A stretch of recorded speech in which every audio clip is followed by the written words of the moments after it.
नमस्कार। आज प्रस्तुत है जयशंकर प्रसाद द्वारा लिखी गई कहानी चूड़ी वाली। तो चलिए कहानी की शुरुआत करते हैं। अभी तो पहना गई हो बहू जी, बड़ी अच्छी चूड़ियां हैं, सीधे बम्बई से पार्सल मंगाया है। सरकार का हुक्म है, इसलिए नई चूड़ियां आते ही चली आती हूँ। तो जाओ सरकार को ही पहनाओ, मैं नहीं पहनती। बहू जी जरा देख तो लीजिए, कहती मुस्कुराती हुई ढीठ चूड़ी वाली अपना बक्स खोलने लगी। वह 25 वर्ष की एक गोरी छरहरी स्त्री थी। उसकी कलाई सचमुच चूड़ी पहनाने के लिए ढली थी। पान से लाल पतले पतले होंठ 2-3 वक्रताओं में अपना रहस्य छिपाए हुए थे। उन्हें देखने का मन करता, देखने पर उन सलोनों अधरों से कुछ बुलवाने का जी चाहता, बोलने पर हंसाने की इच्छा होती और उसी हंसी में सैसों एक अल्हड़पन, यौवन की तरावट और प्रौढ़ किसी गंभीरता बिजली के समान लड़ जाती। बहू जी को उसकी हंसी बहुत बुरी लगती, पर जब पंजों में अच्छी चूड़ी चढ़ाकर संकट में फंसाकर वह हंसते हुए कहती, एक पान मिले बिना यह चूड़ी नहीं चढ़ती, तब बहू जी को क्रोध के साथ हंसी आ जाती और उसकी तरल हंसी की तरी लेने में तन्मय हो जाती। कुछ ही दिनों से यह चूड़ी वाली आने लगी है। कभी कभी बिना बुलाए ही चली आती है और ऐसे ढंग फैलाती है कि बिना सरकार के निपटारा ना होता। यह बहू जी को असह्य हो जाता।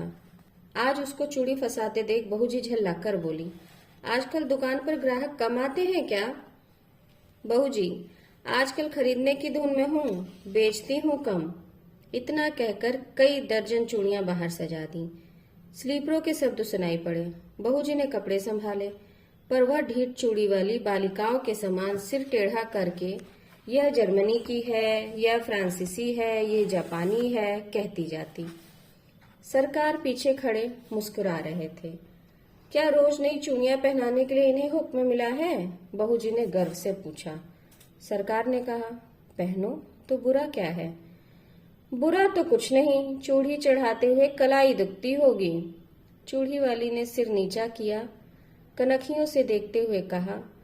एक लहर सी लाली आंखों की ओर से कपोलों को तर करती हुई दौड़ जाती। सरकार ने देखा, एक लालसा भरी युवती व्यंग कर रही है। हृदय में हलचल मच गई। घबराकर बोले, ऐसा है तो ना पहनो, भगवान करे रोज पहने। चूड़ी वाली आशीर्वाद देने के गंभीर स्वर में प्रौढ़ा के समान बोली। अच्छा तुम अभी जाओ। सरकार और चूड़ी वाली दोनों की ओर देखते हुए बहू जी ने झुंझलाकर कहा, तो क्या मैं लौट जाऊं? आप तो कहती थी ना कि सरकार को ही पहनाओ, तो जरा इनसे पहनने के लिए कह दीजिए। निकल मेरे यहाँ से, कहते हुए बहू जी की आंखें तिलमिला उठी। सरकार धीरे से निकल गए। अपराधी के समान सिर नीचा किए हुए चूड़ी वाली अपनी चूड़ियां बटोर कर उठी। हृदय की धड़कन में अपनी रहस्यपूर्ण निश्वास छोड़ती हुई चली गई। चूड़ी वाली का नाम था विलासिनी। वह नगर की एक प्रसिद्ध नर्तकी की कन्या थी। उसके रूप और संगीत कला की सुख्याति थी। वैभव भी कम न था। विलास और प्रमोद का पर्याप्त संभार मिलने पर भी उसे संतोष न था।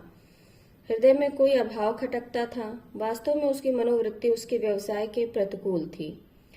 कुलवधू बनने की अभिलाषा हृदय में और दाम्पत्य सुख का स्वर्गीय स्वप्न उसकी आंखों में समाया था। स्वच्छंद प्रणय का व्यापार अरुचिकर हो गया था, परंतु समाज उससे हिंस प्रभु के समान संसक्त था। उससे आश्रय मिलना असंभव जानकर विलासिनी ने छल के द्वारा वही सुख लेना चाहा। यह उसकी सरल आवश्यकता थी, क्योंकि अपने व्यवसाय में उसका प्रेम क्रय करने के लिए बहुत से लोग आते थे, पर विलासिनी अपना हृदय खोलकर किसी से प्रेम न कर सकती थी।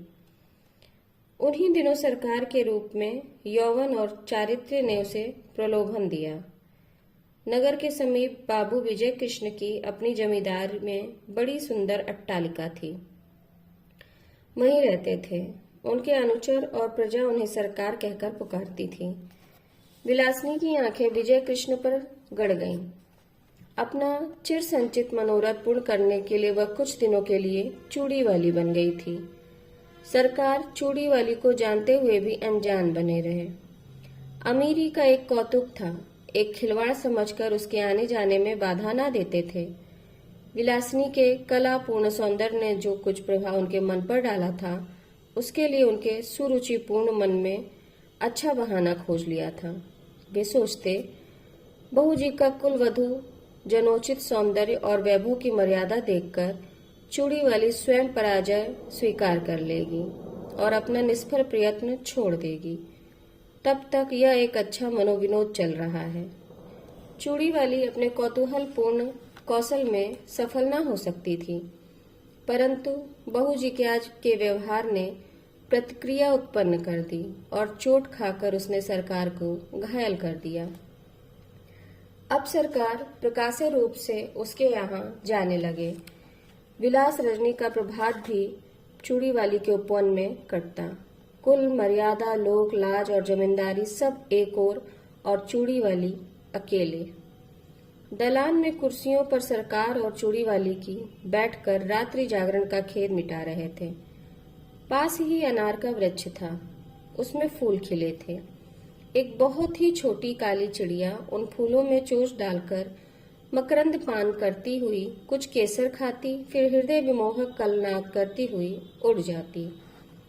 सरकार बड़ी देर से कौतुक देख रहे थे। बोले, इसे पकड़कर पालतू बनाया जाए तो कैसा होगा? ओह, यह फूल सूंघी है, पिंजरे में जी नहीं सकती।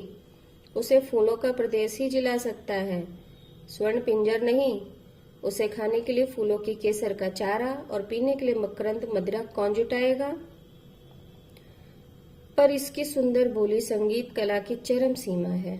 वीणा में भी कोई कोई मोड़ ऐसी निकलती होगी, इसे अवश्य पकड़ना चाहिए। जिसमें बाधा नहीं, बंधन नहीं, जिसका सौंदर्य स्वच्छंद है, उस असाधारण प्राकृतिक कला का मूल्य क्या बंधन है?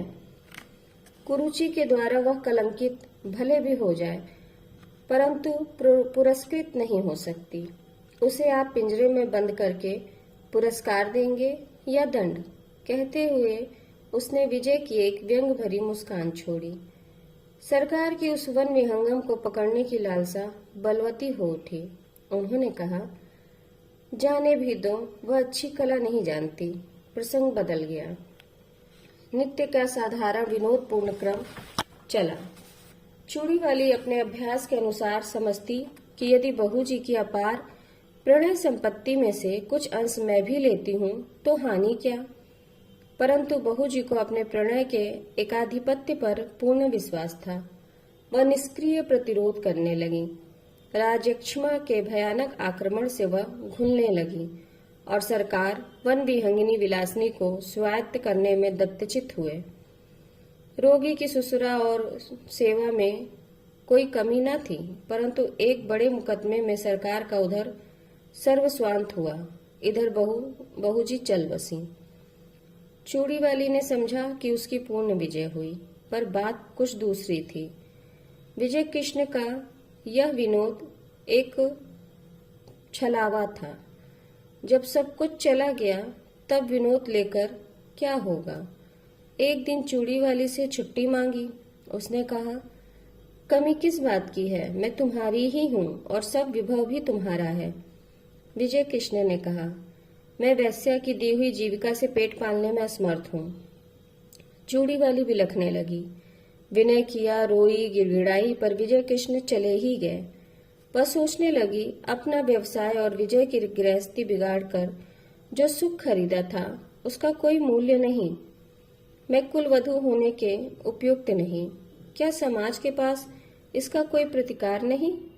इतनी तपस्या और इतना स्वार्थ त्याग व्यर्थ है। परंतु विलासिनी यह न जानती थी कि स्त्री और पुरुष संबंधी समस्त अंतिम निर्णय करने में समाज कितना ही उदास क्यों न हो, दोनों पक्षों को सर्वथा संतुष्ट नहीं कर सकता और न कर सकने की आशा है। यह रहस्य सृष्टि को उलझा रखने की कुंजी है। विलासिनी ने बहुत सोच समझकर अपनी जीवनचर्या बदल डाली। सरकार से मिली हुई जो कुछ संपत्ति थी उसे बेचकर पास ही के एक गांव में खेती करने लगी। आदर्श हिंदू गृहस्थ की तपस्या करने में अपना बिखरा हुआ उसने मन लगा दिया। उसके कच्चे मकान के पास एक विशाल वट वृक्ष और निर्मल जल का सरोवर था।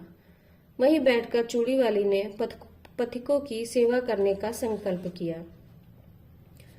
थोड़े ही दिनों में अच्छी खेती होने लगी और अन्न से उसका घर भरा रहने लगा। भिखारियों को अन्न देकर उन्हें खिला देने में उसे अकथनीय सुख मिलता। धीरे धीरे दिन ढलने लगा। चूड़ी वाली को सहेली बनाने के लिए यौवन का तीसरा पहर करुणा और शांति को पकड़ लाया। उस पथ से चलने वाले पथिकों को दूर से किसी कला कुंसल कंठ की तान सुनाई पड़ती। अब लो नसानी अब न नसह्यों। बट वृक्ष के नीचे एक अनाथ बालक नंदू को चना और गुड़ की दुकान चूड़ी वाली ने करा दी थी। जिन पथिकों के पास पैसे न होते उनका मूल्य वह स्वयं देकर नंदू की दुकान में घाटा न होने देती और पथिक भी विश्राम किए बिना उस तालाब से न जाता। कुछ ही दिनों में चूड़ी वाली का तालाब विख्यात हो गया। संध्या हो चली थी।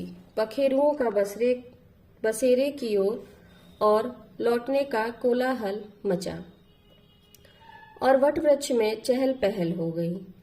चूड़ी वाली चरनी के पास खड़ी बैलों को देख रही थी। दलान में दीपक जल रहा था। अंधकार उसके घर और मन में बलजोरी घुस रहा था। कोलाहल शून्य जीवन में भी चूड़ी वाली को शांति मिली। ऐसा विश्वास नहीं होता था। पास ही उसकी पिंडलियों से सिर रगड़ता हुआ कलुआ दुम हिला रहा था। सुखिया उसके लिए घर में से कुछ खाने को ले आई थी, पर कलुआ उधर न देखकर अपनी स्वामिनी से स्नेह जता रहा था। चूड़ी वाली ने हंसते हुए कहा, चल तेरा दुलार हो चुका, जा खा ले।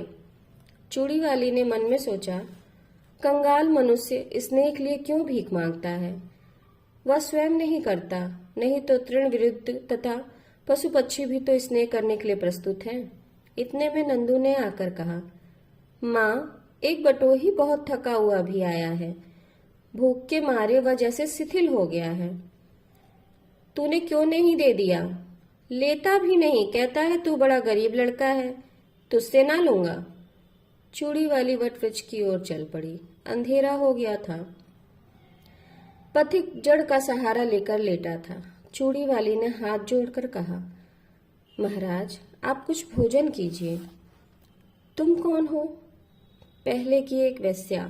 छी, मुझे पड़े रहने दो। मैं नहीं चाहता कि तुम मुझसे बोलो भी, क्योंकि तुम्हारा व्यवसाय कितने ही सुखी घरों को उजाड़कर शमशान बना देता है।